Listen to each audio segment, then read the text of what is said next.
Good evening. आज हम लोग करेंगे क्वेश्चन नंबर 3, जिसमें क्वेश्चन में कुछ स्टेटमेंट दिए हुए हैं और उस स्टेटमेंट में सबसे पहला स्टेटमेंट है pick the correct statement. Average speed of a particle in a given time is never less than the magnitude of the average. देखिए, एवरेज जो होती है स्पीड, एवरेज स्पीड क्या होती है? Total distance upon time. ठीक है, और वो कहता है कि average speed of particle in a given time is never less than magnitude of the average velocity. तो एवरेज वेलोसिटी क्या होगी? तो डिस्प्लेसमेंट होती है अपॉन टाइम होता है। तो कहता है कि डिस्टेंस डिस्प्लेसमेंट से कभी लेस नहीं हो सकती, नेवर लेस। तो देखिए, डिस्टेंस में मान लीजिए आप यहाँ से यहाँ चलते हैं, ठीक है, ये डिस्टेंस कवर हुआ, लेकिन डिस्प्लेसमेंट में अगर ये वापस लौट के आती है तो डिस्प्लेसमेंट जीरो हो सकता है।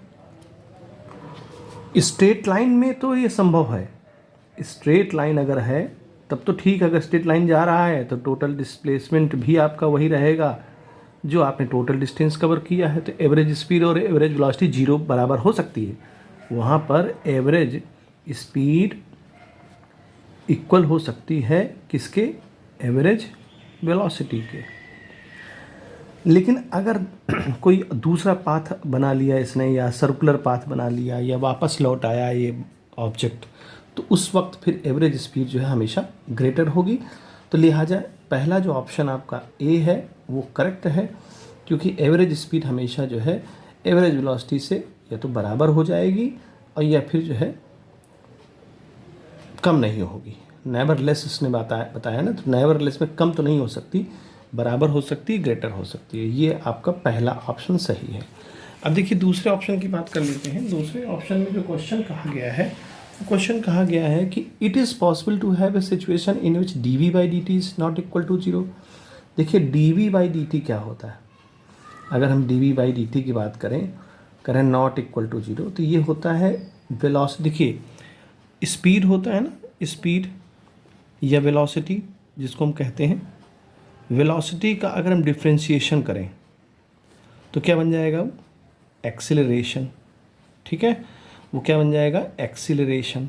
तो कहता है कि क्या d we by D t यानी एक्सीलरेशन जीरो ना हो सकता है एक्सीलरेशन जीरो ना हो, यानी एक्सीलरेशन पॉसिबल है कि जीरो ना हो, नॉट इक्वल टू जीरो। लेकिन d by D t of v ये जीरो हो। तो देखिए इसका मतलब क्या है? इसका मतलब वो हुआ कि वेलोसिटी में जो चेंज आ जा रहा है समय के साथ, वेलोसिटी में चेंज समय के साथ जीरो हो सकता है, लेकिन एक्सेलरेशन जीरो ना हो। देखिए वेलोसिटी में जैसे मान लीजिए अब आप जा रहे हैं सीधे, ठीक है, यहाँ पर क्या हो रहा है?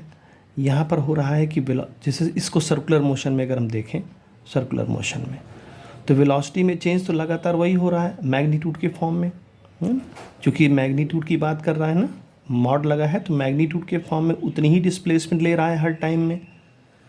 लेकिन डायरेक्शन बदल रही है, तो डायरेक्शन जब चेंज हो रहा है तो इसका मतलब वो एक्सीलरेशन वहाँ पर हो रहा है, क्योंकि ये एक वेक्टर क्वांटिटी है और वेक्टर क्वांटिटी में हमें मैग्नीट्यूड और डायरेक्शन की ज़रूरत पड़ती है। तो ये जो d by D t of v कह रहा है ये मैग्नीट्यूड हो गया, तो वो तो जीरो हो सकता है, मतलब zero in the sense change नहीं हो रहा है, लगातार उतना ही टाइम में डिस्प्लेस हो रहा है, उतना ही डिस्प्लेसमेंट हो रहा है, यूनिफॉर्म सर्कुलर मोशन में कह सकते हैं। लेकिन अगर हम यहाँ बात करते हैं कि एक्सेलरेशन, तो एक्सेलरेशन नहीं जीरो है, क्योंकि डायरेक्शन आपकी हर बार चेंज हो रही है, इसलिए वहाँ एक्सेलरेशन चेंज नहीं हो रहा है। ये बहुत खास पॉइंट है इस क्वेश्चन का। तो यहाँ पर इसको आप ऐसे परफॉर्म करेंगे, तो ये भी आपका ऑप्शन सही है। फिर आते हैं सी ऑप्शन में। देखिए, average velocity of the particle is zero in A time interval, it is possible that the instantaneous velocity is never zero. देखिए, एवरेज वेलोसिटी तो हमारी जीरो हो सकती है। अब मान लीजिए इसके लिए हम सर्कुलर मोशन का कर सकते हैं कि एवरेज वेलोसिटी भाई total displacement upon total time, ये जीरो हो सकता है। Total displacement total time, average velocity zero हो सकती है यहाँ पर, क्योंकि आपने टोटल डिस्प्लेसमेंट यहाँ पर आकर ख़त्म किया, जहाँ से शुरू किया था, तो वो डिस्प्लेसमेंट जीरो हो गया। तो एवरेज वेलोसिटी आपकी जो है किसी उसमें जो है इंटरवल में जीरो हो सकती है। बट क्या ये पॉसिबल है कि इंस्टेंटेनियस वेलोसिटी नेवर जीरो? हाँ, तो ये है, क्योंकि देखिए अगर इंस्टेंटेनियस होता है तुरंत का, तत्कालिक, यानी कि एट दैट मोमेंट, अगर हम यहाँ देखेंगे तो यहाँ इसकी डायरेक्शन ये है, यहाँ पर देखेंगे तो इसकी डायरेक्शन ये, तो हर मोमेंट पे एक्स जो इंस्टेंटेनियस वेलोसिटी हमको मिल रही है, वो जीरो नहीं हो रही है हर मोमेंट पे। तो यहाँ पर हम ये नहीं कह सकते कि इंस्टेंटेनियस वेलोसिटी जो है जीरो है। तो ये ऑप्शन आपका सी सही है।